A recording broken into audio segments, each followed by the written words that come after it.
Is Jedi Survivor really as good as everyone says it is? To answer that question, it's necessary to go over most of the things within the game, such as the setting, combat, story, performance, and so forth. I will be honest, going into this game, I was scared. When Fallen Order first came out, it was a great story, don't get me wrong, but the performance of the game was all over the place. Even to this day, it seems to not run properly on modern hardware, with frame dips, pop-in, a whole slew of bugs. With Survivor literally coming out 3 years later, which is admittedly a really fast development cycle, I was right to be skeptical. Usually games take about 7 years to fully develop, and even then it sometimes still suffers from performance hiccups. Regardless, we're getting off track. The important thing to take away from my tangent was, I was worried. Going off of that and looking at the recent reviews of the game, I guess this is a good segue into the beginning part of the video. With this game being specifically made for the current generation consoles, people expected this game to be one of the best out there. Instead, this game is plagued with frame drops that dip to as low as 20 FPS. Hard input delay that takes you completely out of the fight, specifically with parrying. This usually happens on the world of Kobo, which is your hub in the game, so to speak. This is probably caused by the massive amounts of NPCs in one place, especially within the cantina. The cantina is another whole can of beans that we will get into eventually, but anyways, here's when the frame dips dip to high teens. With the generation of these consoles, this should not be happening at all. I understand the more we go into the future, the more complex code is for game devs, which means there's a lot more room for error, but man, this keeps happening more and more with games. And for the devs to release the game like this again after the horrible launch of Fallen Order, it really makes me sad. One of the more infuriating things too is the fact that right before you enter the cantina on Kobo, you have this weird invisible loading screen that gives off the same vibe as the doors in Hogwarts Legacy. It was just an odd choice to have this. I would have been totally fine with just having a traditional loading screen to speed things up, but using this not only lowers the FPS tremendously, but it also makes the transition very awkward and sometimes even crashes the game. This doesn't just happen on Kobo though. This happens on every other planet in the game, maybe except for the last planet you travel to. This just isn't good optimization from the devs. Taking an extra year or two to iron things out would have been a good idea. That would have resulted in way better ratings, and you would have also had great reviews on the PC port. Thank God I didn't buy it on PC. I feel sorry for the people that had and had a 4090. You pretty much have to use that specific card to even be able to run this at acceptable frames. I think it's important to note that I played this on the Series X. The reason I got it for that console was because when the reviews were dropping, everyone was saying that the PlayStation had a lot of issues, and like I said, the PC was a really bad port, but I heard nothing coming from Xbox. But upon playing, as I stated before, yes, there are still some issues, even after the supposed day one patch that felt nothing like a patch whatsoever. I felt no difference. Maybe the day one patch actually patched when I first downloaded the game, but I don't know. Regardless, just because of the technical issues, this game will get knocked down a few points no matter what. It's unacceptable nowadays, especially after the Cyberpunk disaster that taught everyone in the industry a lesson, but there is a positive out of this though. This was the one recent game that I didn't mind playing on quality mode. It leveled out the frame rate drops, the beauty of the game was enhanced, and it didn't even make me motion sick like it usually does. I know this was a short section about performance, but it needed to be talked about. I usually don't want to go on a long tangents regarding this about performance because I have a high tolerance for it. For example, while everyone was complaining about Cyberpunk when it first came out, I was actually enjoying myself and the story. I've always been a story guy through and through, but let's go forward. Combat, other than the performance issues in the game, is my biggest criticism here. But before I get into that, let's go over everything you can do and what has been added. The most notable change that has been made is the extra stances. You have single blade, blaster, double blade, dual lightsaber, and crossguard. You can expect that the single blade is your basic balanced stance, while dual is speed, double blade is crowd control, blaster's range, and crossguard is damaged focused. But there is one major flaw with this system. Considering you're only able to wield 2 stances at a time, you'll main only 2 stances for like 80% of the game. You'll play around with all of them, but afterwards you will settle on 2 and forget to change it again. I have a hard time understanding why they couldn't just have 4 stances you could change on the fly. Was it a performance issue? Did they want to have added difficulty? I found it extremely silly. I mostly main dual wield and double bladed because I want speed over everything. The most useless stance I found was the blaster stance. In my opinion, it just sucked complete ass. Considering you can deflect blaster bolts back at enemies, it makes that stance not worth it in the slightest. It's very clear that they added these stances as gimmicks, in my opinion, rather than actual useful gameplay enhancements. The only thing that I can see me being acceptable to add was probably the dual wield, since it was in the last game. It just made sense, the others don't. Moving on, another thing that bothered me tremendously, which I mentioned before, was the parrying and attacking. To just keep it simple, your input for attack or block is heavily delayed or canceled because you're stuck in animation. It's so incredibly stupid that when you're stuck in an animation while attacking, you aren't able to cancel that animation and then block. It's incredibly unfair when you die from a stupid boss because of this reason. I get heated about this because it feels lazy when programming or coding a game. I'm not a game dev, but it shouldn't be that difficult to program a block while simultaneously canceling out the previous attack animation. Other games do it, a lot of them do it. It's fucking stupid that this game doesn't. The main problem with Jedi Survivor is the lack of quality life improvements from the last game. The first game had the same problems I'm mentioning now. Not only that, but it was openly voiced throughout social media. They had the ability to add those critiques, but chose not to. And it sucks even more that they released this game after 3 years of development. They could have used an extra 2 years, as I said before, to add polish and have gameplay improvements. Going forward, there are also tons of force abilities at your disposal that you can upgrade or unlock via the meditation circles around the map. This doesn't just include force powers, it also deals with survival, various lightsaber stances, and so on. I will say, the column I put most skill points in would have to be force powers and double-bladed lightsaber combat, mostly because those are the two that I valued most, with survival being a close third because it has to do with the amount of health you have and the amount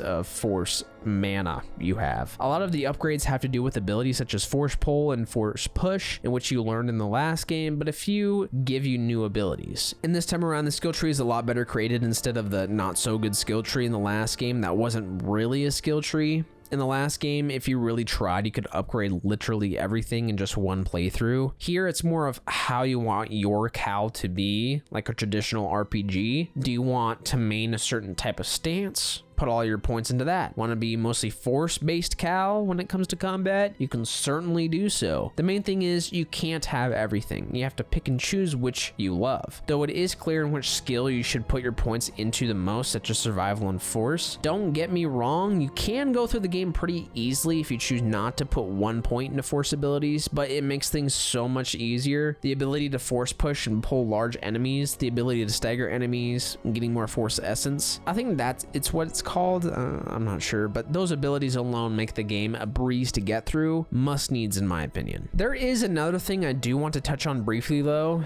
Actually, make that a couple things. The first is the certain companions that fight alongside you when the time comes. In all honesty, I was very disappointed in this. I understand it's required to do so to tell a story like this one, but the companions that accompany you on different missions kinda suck. This doesn't happen too often, which is a good thing, but they have horrible programming to go after enemies. Most of the time they just kind of stand there and do nothing. Only very little do they actually help you and damage enemies, though it does help when they stagger enemies for you, in which then you can do a double finisher along with them. That shit's cool. I just wish the AI has programming sort of the same as The Last of Us, where characters would actually do a lot of the heavy lifting, taking out enemies for you or calling them out when they're behind you. Don't get me wrong, sometimes the NPCs do this in Jedi Survivor, but not as much as I would like them to do. The second thing I wanted to talk about was the super ability that Cal now has, which I think in the last game it was in there, if I'm not mistaken. Was it like an ability that you have to unlock there? Was it already there? I don't know, I kind of forget. But anyways, this ability allows you to slow down time at a drastic rate, so you can either evade attacks easy, attack easy, or just give you a breather. Though once you attack an enemy, that enemy will become unfrozen. I hate that feature, by the way. I wish they would just stay frozen. Why did I want to talk about it? Even though I hate the last feature I mentioned, it's so fucking useful. This game is, in my opinion, harder than the last. This one feature has saved my ass countless times when my health was just a poop smear away from being gone. It's a get out of jail free card. It gives forgiveness in an unforgiving game, especially when you know the dodge button isn't going to work the second you press it. You can just use this ability and save your ass. But now thinking about it, it is kind of a shitty thing that you have to use this ability for the sole reason that a mechanic isn't working properly. So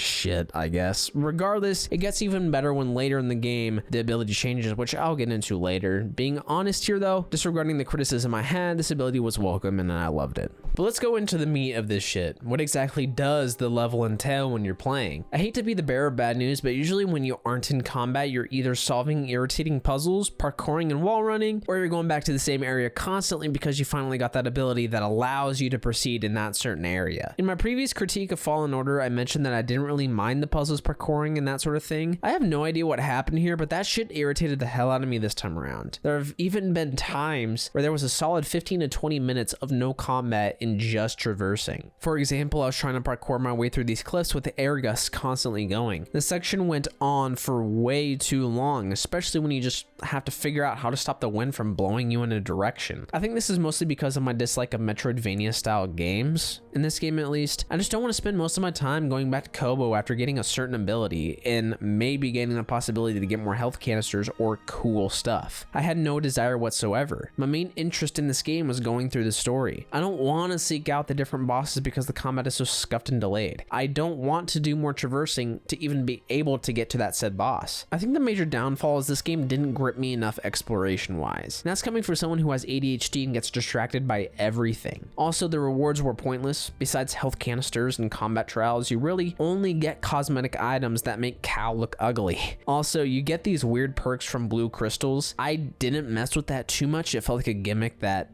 didn't do much. This also goes for the several mounts that you can get. They're fucking gimmicks that you don't use at all, really. Of course, besides certain story moments, the flying mounts only allow you to glide, and you don't need ground mounts, really, considering fast travel is now a thing. It just feels like the devs were struggling to find something to add to the sequel for a sequel, to feel like a sequel. Speaking of, that was my biggest skepticism of the game when it was about to be released. Was this game going to be Jedi Survivor or Jedi Fallen Order 1.5? The latter is what I felt for the majority of the game, sadly. Of course, visuals, story, and shit like that is new and better, but gameplay is what you're going to be dealing with for 95% of the game.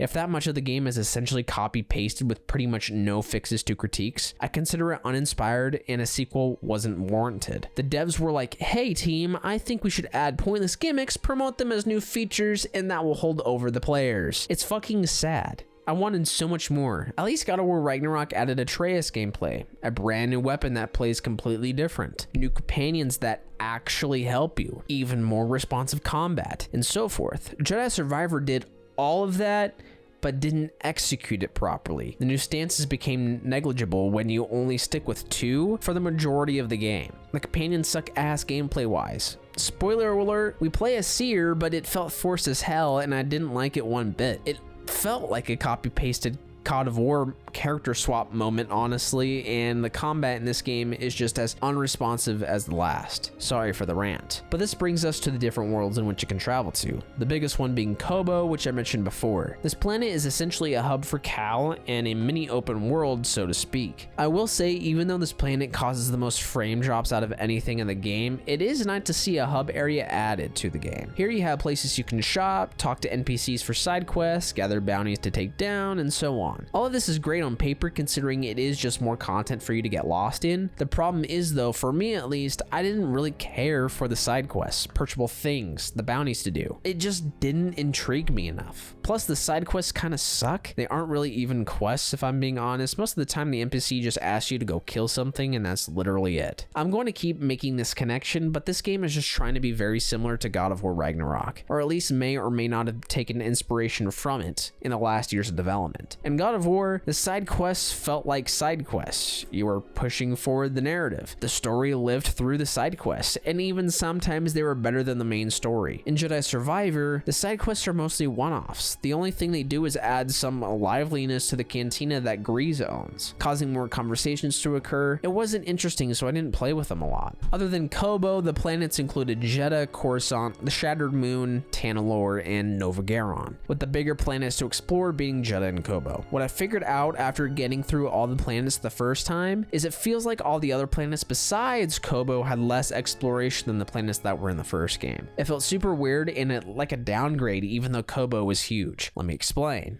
Most of these planets were only used for the purposes of story progression with no real exploration behind it. Whenever that was the case, the game would send you back to Kobo instead of having you explore the planet that you were just already on. It was a huge disappointment, especially since we already have enough desert planets in Star Wars. I wanted them to come up with something different here, but I guess if they did something different, the game would have been choppier with frames than it already is. But enough bashing, let's talk about the good parts. Although most of the exploration takes place on Kobo, and I personally don't like it, that doesn't take away the fact that it's a technical masterpiece if you take away the bugs, but we're off of that. And the world is beautiful with lots to do. Going over it again, you have bounties, side missions, and everything I previously mentioned. It would take you well over 80 hours just to complete the entirety of like the fucking planet, it feels like. Going off of that, though there is lots of navigation and in points it is too much, the mechanics behind it are improved to a high degree.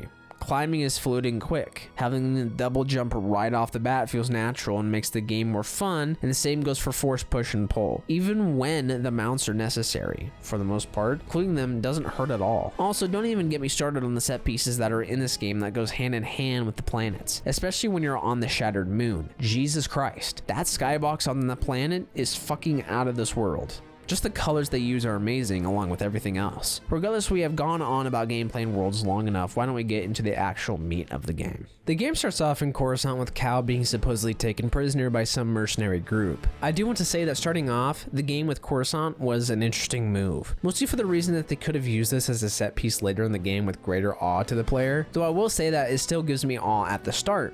It isn't as impactful as it would have been later. Regardless, after going further, we understand that this mercenary group is taking us to the Pau'an Senator. The coolest part about all of this, though, is the fact that Cal is taken to the depths of Coruscant. Almost Star Wars 1313 like, and I really wish that game had come out. What a tragedy. But anyways, when getting confronted by the Pau'an, it is said that Cal is being hunted all over the galaxy, that he's a wanted man, but all of a sudden Cal tricks the Pau'an, and it is revealed that the mercenary group is siding with Cal, and all of this was an elaborate heist in order to gain control of the Senator's yacht thing. Here you also get to see the growth of Cal as a person and his connection with the Force. He is confident and calm, unlike his young self in the previous game. The change in character over the past 5 years is important to show at the beginning of the game. You don't want that same old Cal acting like his same old self, going through the same old character arc that we had already seen. That would make for a boring ass game, would it? But this brings me to the underworld of Coruscant itself. I honestly wish this place was a lot bigger than it actually is. It's just a section dedicated to the beginning of the game with no real explorable environment.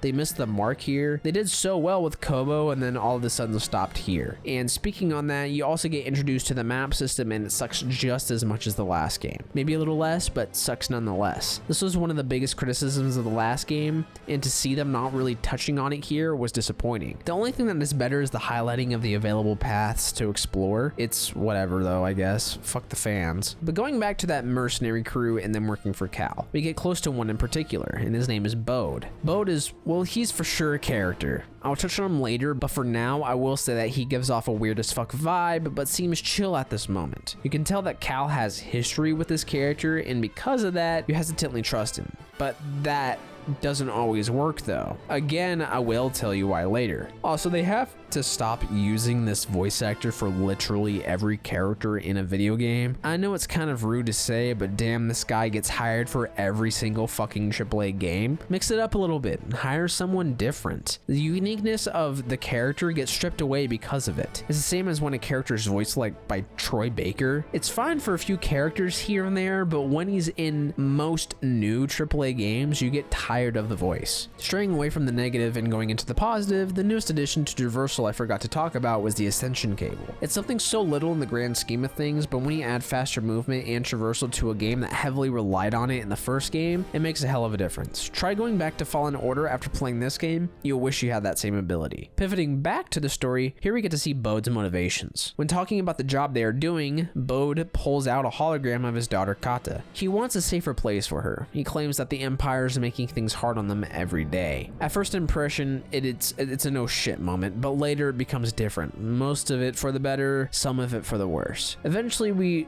do get to the senator, and the game gives you options on how to proceed with a conversation. These options don't mean jack shit, if I'm being completely honest. It's just a way for the developers to get the player more invested into the story at hand. I'm not necessarily disappointed in this not actually being a gameplay mechanic that changes outcomes. I just wish it has at least one moment of like consequence. It is also important to point out in this cutscene that Cal doesn't seem to be this bright, light side focused stereotypical Jedi that you would normally see. This dude's hardened by the world around him. He uses deceptive tactics to get an edge against his enemies. He isn't afraid to take out someone if necessary, even though that person may be held captive. You could chalk it up as Cal growing up. Yes, I think that to a certain extent, but I also think Cal is having an internal battle with himself when it comes to the dark side. Keep in mind, this is the part in the analysis that we start to speed things up drastically because I don't have all the time in the world to evaluate every minuscule thing anymore, so I hope you understand that. So anyway, let's move forward. After Cal understands that the Empire is only growing even after all he's done, he leads the senator outside, to whom gets killed by the ninth sister, who somehow lived after the first game. Actually, I'm not that all surprised, if I'm being honest. I have no idea why, I just had a feeling she would show up. The ninth sister ends up killing all of Cal's crewmates that he cared about deeply, except for Bode. This is what I mean when I say Cal's whole journey through this game is battling the dark side within himself. Remember in the last game, Seer mentioned that every Jedi is going to have a battle with the dark side sooner or later. It's just a matter of when. I think dabbling in this concept with Cal was such a great idea with the sequel, making it darker, grittier, and more exciting, and more heartbreaking. Essentially Empire Strikes Back, but for the Jedi games. Speaking of that internal battle, you don't just see that with Cal. You see it with the new baddie of the game, Dagan Gera, and of course, it was the dude from the promotional material. Right after releasing him from the Bacta tank, he tells a story of when he found his new world in which they would build a Jedi temple. An invasion happened, and when he called upon the Jedi Council, they chose not to intervene. Therefore, Dagan fought a bloody battle and lost a lot of people. Also, this dude is from the High Republic. I don't find the High Republic that interesting, but it's important to mention. This man literally bleeds his Kyber crystal right in front of Cal, turning fully to the dark side. Like I said, an internal battle. But here's where I have an issue. This world that Dagan found is pretty much a paradise that is essentially non-existent to the Empire, meaning that they could hide survivors there. Cool. Cal now has a motive. But what about Dagan? I understand that he still wants to go to the planet, but what does he want to do there? The Jedi are no more, so he can't get revenge. The Empire is way too large for him to take them head on. So what the fuck does Dagan want with the place now? Does he just want to build a giant mansion and say fuck the Jedi from his balcony? There is no real goal for Dagan in this game, and it's disappointing. Even if there was, it still would be a shitty reason. He's gonna gain nothing. Cal, on the other hand, like I said, would use the planet to harbor people running from the Empire, which is a noble cause. I hate it when games have villains who have no redeeming qualities. It doesn't make them relatable, and it doesn't give a reason for the player to stop them. And this goes for the other villain that's allying himself with Dagan, Ravis. I guess it's more of the same for Ravis, but also not. You see, Ravis is indebted to Dagan because he was bested in combat by him and gave himself to Dagan as a servant or like co-worker. So you have that motive there, but besides that, there isn't much to this guy other than him being a dick to you the entire time. This ended up having me not care enough for Ravis. The biggest problem with Jedi Survivor when it comes to the story has to be that there are way too many villains to the point where the writers end up sidelining a few. And when they don't sidelight a villain, their backstory or what they plan to do was way too easy to guess early in the story, so no real surprise was given. Case in point, when you encounter Ravis for the final time, the dude just asked for you to kill him. It was supposed to be this emotional thing and I felt nothing. I just ended the dude. The character tries to make you feel bad about him and what he chose to do, but that's just it. He chose his path. Why would I feel bad for a character that hasn't done horrible actions with no real good? It's like they tried to pull an Anakin Skywalker story with this guy, and same goes for Dagan. Dagan had a love story, I think, with this other Jedi that goes by the name of Sanitari Kree. Kree was a Jedi that tried to keep Tanalorr a safe place even after the invasion happened, and even when the Council turned their back on Dagan, she stayed by his side, kind of. But you have this back and forth between the characters, but it really doesn't turn into anything. Cal doesn't dig deeper in order to turn Dagan back to the light. Instead, a boss fight happens where you take out the dude in the middle of the game, only for another villain to appear shortly after, and it was Bode. Yes, Bode was a villain. villain all along, and it was the most obvious thing. At least in my playthrough, that was going to happen. I know a lot of you are probably saying, nah bro, it wasn't that obvious for me. Let me show you a clip really quick and I'll explain afterwards. Bode, may the Force be with you. You're a great fighter, Cal. Let's see how well you fly. Notice how the man hesitates for a solid couple of seconds, plays off what Cal says completely, and walks off. It's something so little and small, but when I was playing the game, I immediately said out loud, yeah, that dude's a Jedi. And to make matters worse, Cal just lets Bode into Cere's secret hiding place on Jedha where she kept remains of Jedi archives. The moment Bode set foot in that place, I knew something bad was going to happen, and it did. Bode told the Empire the crew's location. Bode killed Cordova. Yes, Cordova was alive this whole time, and it isn't even worth explaining. He has a whole ass 5 minutes of screen time. There's Cere getting killed by Darth Vader, and trust me, we will talk about that in a few. The writers made things so predictable in my eyes in how things were going to go. It made no fucking sense that Bode was allowed in with tons of Jedi archives just lying around, all because of Cal giving the okay? Hell to the fucking no. Cere is smarter than that, and she should have known better. It irritates me greatly. And Bode's whole reason for killing those closest to Cal, taking in the device that allows a person to travel to Tanalorr and so forth, he's doing this for the sole purpose of protecting his daughter.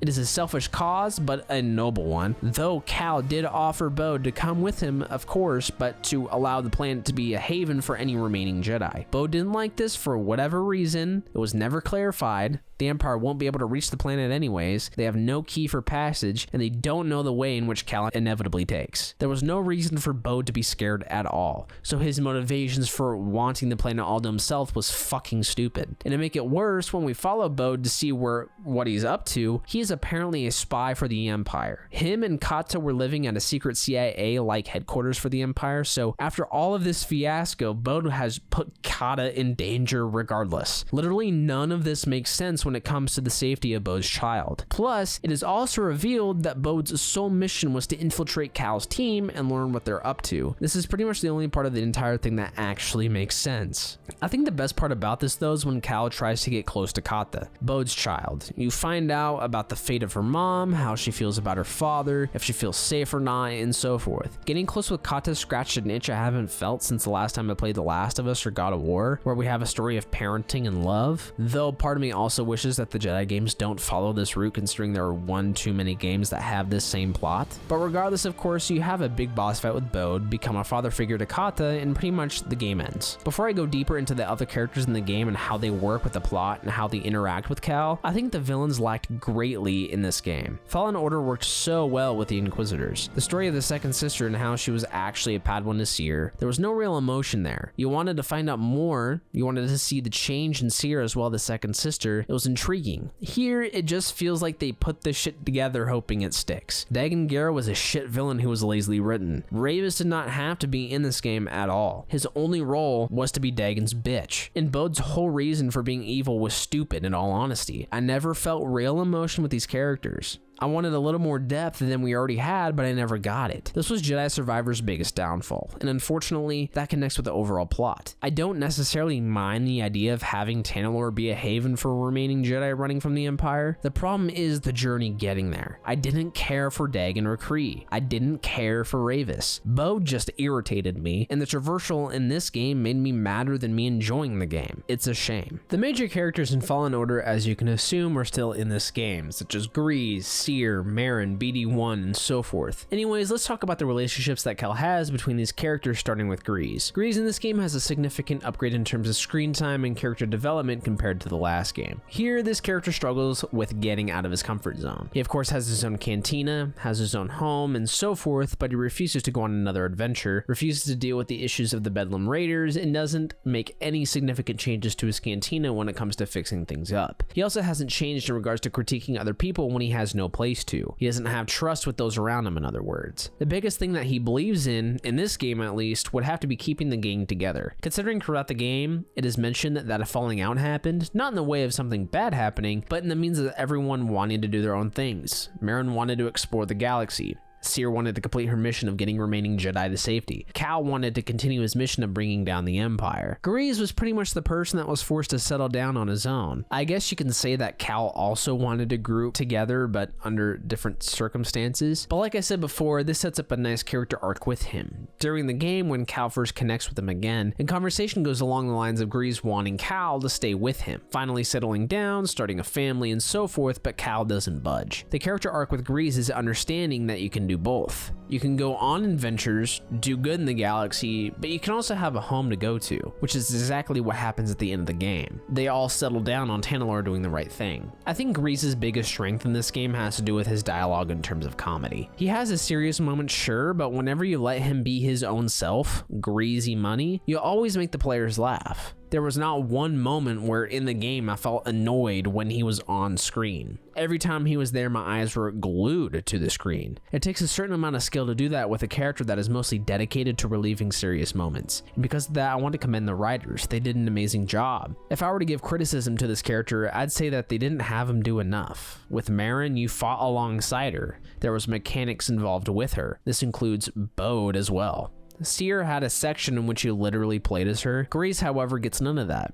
It makes sense considering he isn't the kind of character to help in combat, but because of the other characters doing what they do, he falls short of screen time in my opinion. There were a couple of times where I completely forgot he was in the game because I was spending so much time on my own with Merrin or Bode. I guess the best way to put this would be, imagine if Ellie in The Last of Us was never with you when you were traversing in the world, but was with you during cutscenes. You grew with her during the moment she was on screen, but because she was not in gameplay, you never saw the special little moments. Even though the companions in Jedi Survivor were never with you very long. When they were with you, it did add a lot. But this brings us to Merrin, who was my favorite character in this entire game, excluding Darth Vader and Cal. Why was she my favorite? Mostly because of the relationship that blossomed between her and Cal. In Fallen Order, you had hints that maybe something could happen between the two, but you never knew for sure. Here, they thread that needle so well. They didn't overstep their bounds of showing the love they have for each other like Anakin and Padme did in the prequels. There was a moment with them in the desert together, spending the night in a cave, the night that they had together after Bode, Grease, and everyone left, the ending of the game where they help raise a kid supposedly, even the parts where there was conflict, like Cal slowly falling to the dark side and Merrin having to bring him out of it. The relationship they have together, growing from friendship to lovers, for Cal to struggle with being a faithful Jedi or going with his heart, I loved it. This all would not have been possible if Merrin wasn't a good character. In this game, you can tell she's grown. A lot. In Fallen Order, she was naive, she was hard-headed, and oblivious to the world around her. Here, she understands what is at stake if the Empire gains control. She knows what will happen if other Jedi fall into the Empire's hands. And because she has traveled the galaxy, she is more educated and therefore more understanding when it comes to Cal and emotions surrounding the two. But I also think that this is the character's downfall. Most of her character development has to do with Cal. This isn't an extreme criticism considering Cal is the main character. A character's development connecting with the main character makes sense, but I wish we saw some growth with her on her own during the game. Not off screen, not years before, in this game. Alone. That would have been nice. I think playing as Merrin rather than Cere would have helped with that a lot. Things that have to do with her finding her own self, battling with the dark side, and so forth. So later on, when Cal comes face to face with the dark side, she would have been the one to talk him down. She already does talk him down, but she does so without the knowledge of what he is going through. All I'm saying is there could have been more here, but now thinking about it after just reading that script, she kind of knows what he's dealing with considering like her whole family died, but whatever, let's move forward. But other than that, let's go more into depth with her and Cal's relationship.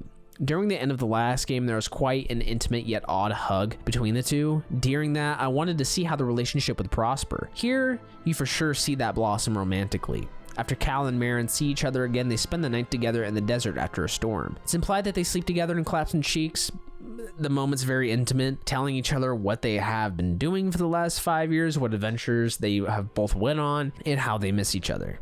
It was a great way to have the player invested in this relationship, and I know a lot of people are going to be pissed because Jedi aren't supposed to have attachment, so it leads them to the dark side, but after what he has been through, after the sacrifices in this day and age of the game, there's no such thing as the Jedi anymore. The current Jedi need to learn to adapt and move on, to keep fighting, but to also see the benefit of love, friendship, and so forth. I love how it takes Cal a while to understand this and for Merrin to actually talk to Cal about it. It makes things feel organic and not forced. When relationships are forced in games or any form of media for that matter, you tend not to be interested and it will become more of a hindrance rather than a plus. With that being said, I am glad that Marin is a great love interest for Cal. There's more that goes into Marin as a person, but I think I will get to that when I talk about Cal as him as a character. Regardless, this time around, Marin is a lot more powerful than the previous game, delving deeper into the mystic arts of the Force with a power that is neither light or dark. Quickly going into this, I like that this is the case. I said it before in the previous critique in the last game, but it needs to be said again. This magical ability has rarely been explored in the Star Wars universe. Having something unique and originally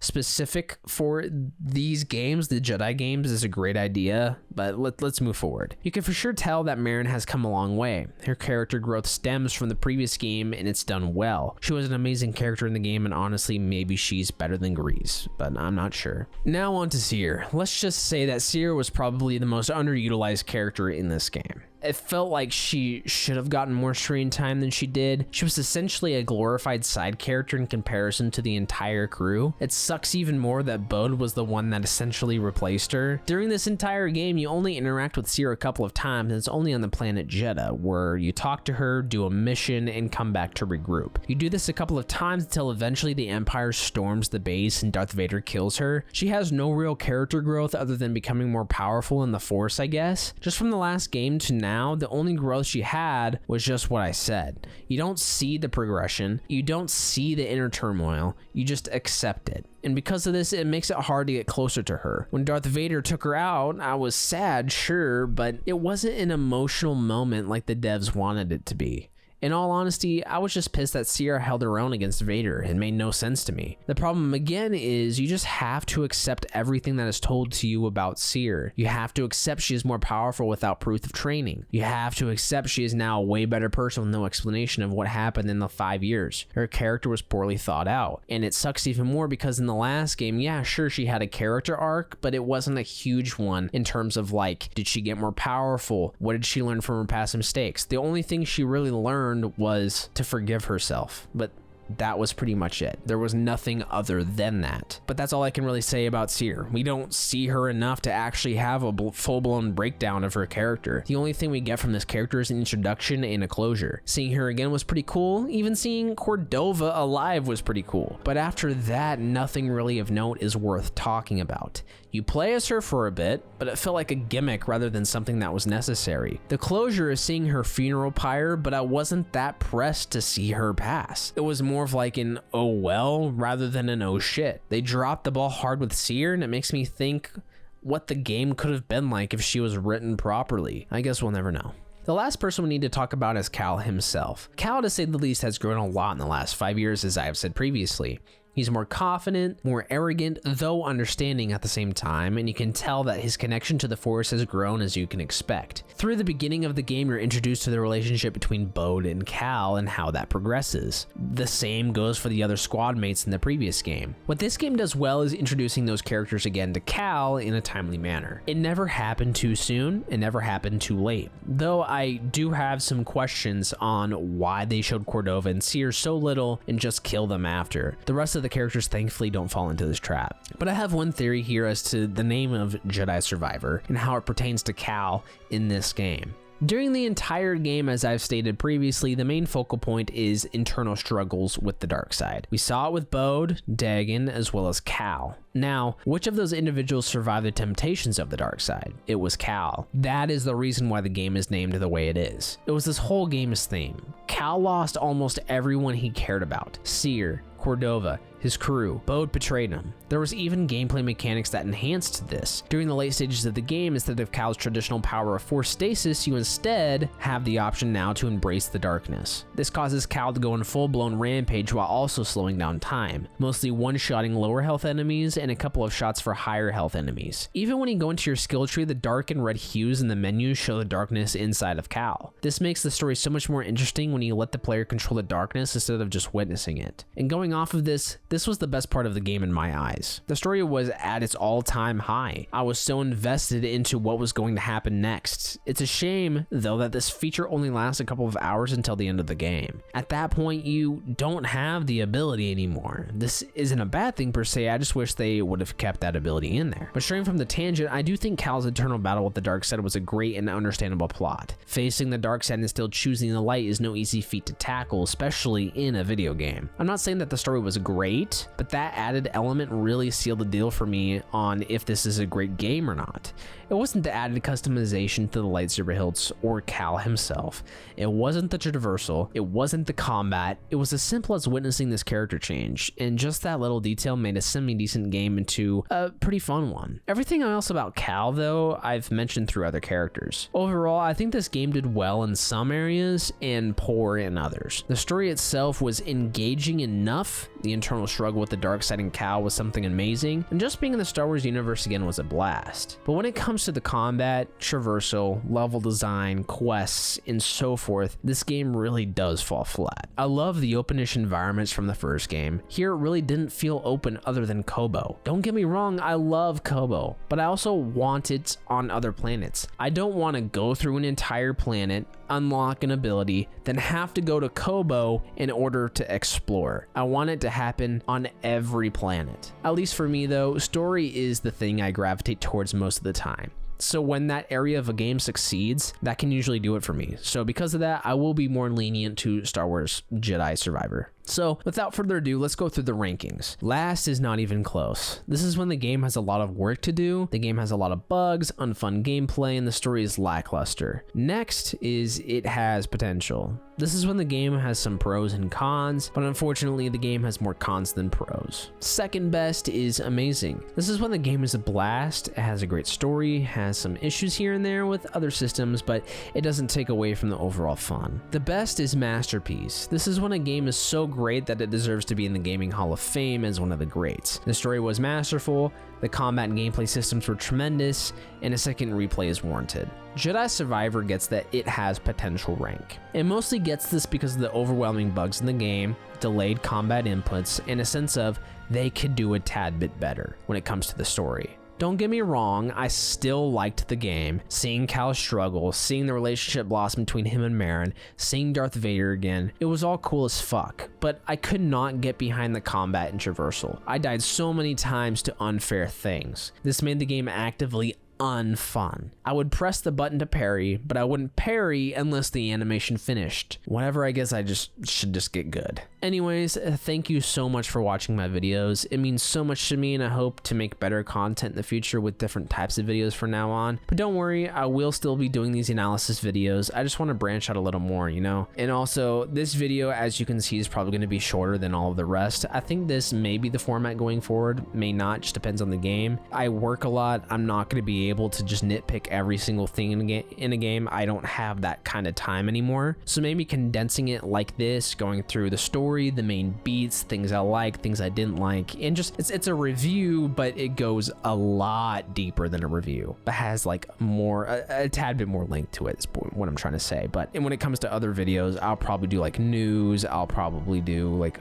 little video game reviews of old games and stuff like that. But be sure to follow the socials in the description, as well as go to my Twitch. I'm streaming a lot there, so if you guys want to check me out, that'll be great. But it's time for me to go. I need to play some Diablo 4. I am hooked, so I'll see you guys later. Peace out.